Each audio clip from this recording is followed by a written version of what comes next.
ओम नमः शिवाय। राधे राधे। आइए सुनते हैं सोमेश्वर महादेव और चंद्रमा की यह कहानी। भगवान शिव की किस तरह से करें पूजा, आइए सुनते हैं। भगवान शिव की महिमा का वर्णन करने के लिए क्या आप जानते हैं भगवान शिव के जटाओं में चंद्रमा क्यों विराजमान है? आइए जानते हैं सोमेश्वर महादेव और चंद्रमा की यह कहानी। संगम नगरी में एक ऐसा शिव मंदिर है जिसकी स्थापना चंद्रमा ने की थी। दुनिया को शीतलता देने वाले चंद्रमा ने श्राप से मिली बीमारी से मुक्ति पाने के लिए संगम के नजदीक शिवलिंग स्थापित करके भगवान शिव के साथ सरस्वती की उपासना की थी, जिसके बाद भोलेनाथ के आशीर्वाद से चंद्रमा को कुष्ठ रोग से बचने का उपाय मिला।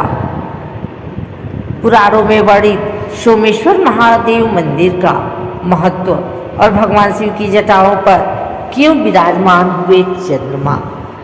संगम किनारे अरैल में स्थित सोमेश्वर महादेव मंदिर का वर्णन पद्म पुराण के साथ ही शिव पुराण में भी मिलता है। पौराणिक महत्व वाले इस शिव मंदिर के बारे में बताया जाता है कि इस मंदिर की स्थापना सदियों पहले चंद्रमा ने की थी।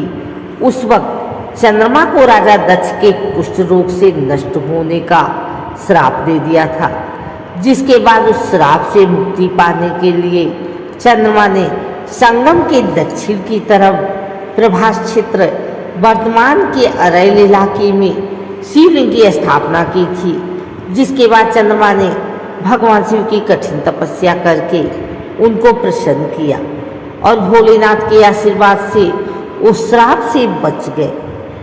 मंदिर के महान कथा के अनुसार राजा दक्ष ने अपनी 27 बेटियों का विवाह चंद्रमा से किया था, लेकिन चंद्रमा ने 27 बेटियों में से सिर्फ एक बेटी के साथ संबंध रखे, बाकी 26 बेटियों की लगातार अनदेखी कर रहे थे।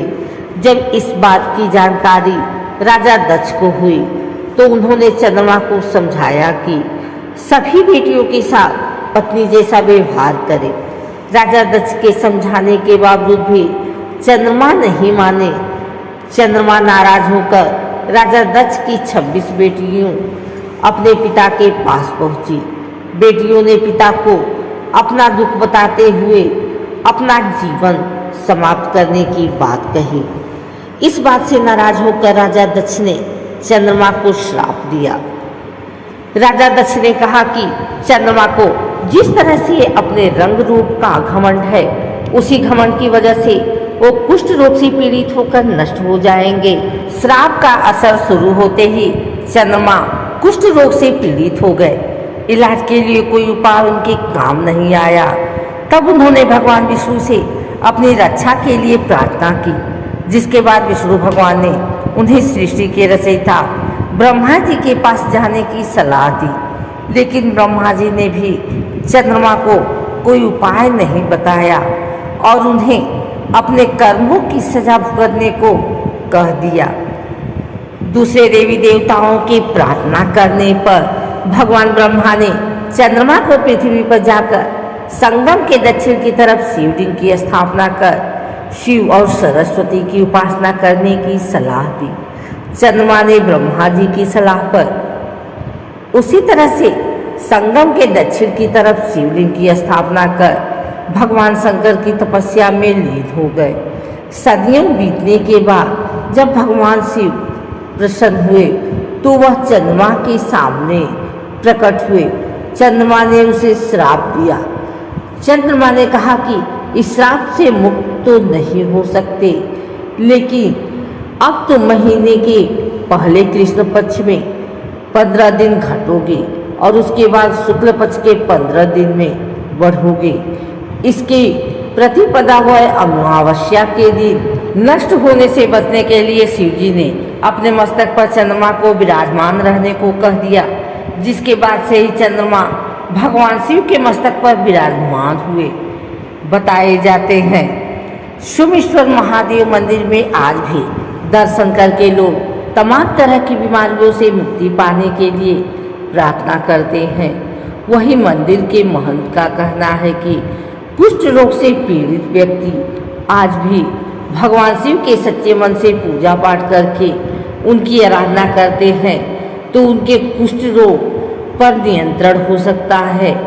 मंदिर में दर्शन पूजन करने वाले का यही भी कहना होता है कि इस मंदिर में दर्शन करने से उनकी सभी मनोकामनाएं पूरी होती हैं। अरैल इलाके में स्थित पौराणिक सोमेश्वर महादेव मंदिर में आज भी श्रद्धालुओं की भीड़ जुटती है। सिर्फ प्रयागराज ही नहीं बल्कि दूसरे जिले के लोग भी इस मंदिर में पूजा करके भगवान भोलेनाथ को प्रसन्न करते हैं। मंदिर में शिव जी का रुद्राभिषेक करके प्रतिदिन दूर दूर से लोग आते हैं। मंदिर के सामने संगम तट पर बने घाट को चंद्रकुंड घाट कहा जाता है। इस घाट पर स्नान करके भगवान भोलेनाथ को जलाभिषेक करने से भक्तों की सभी मनोकामनाएं पूरी होती हैं।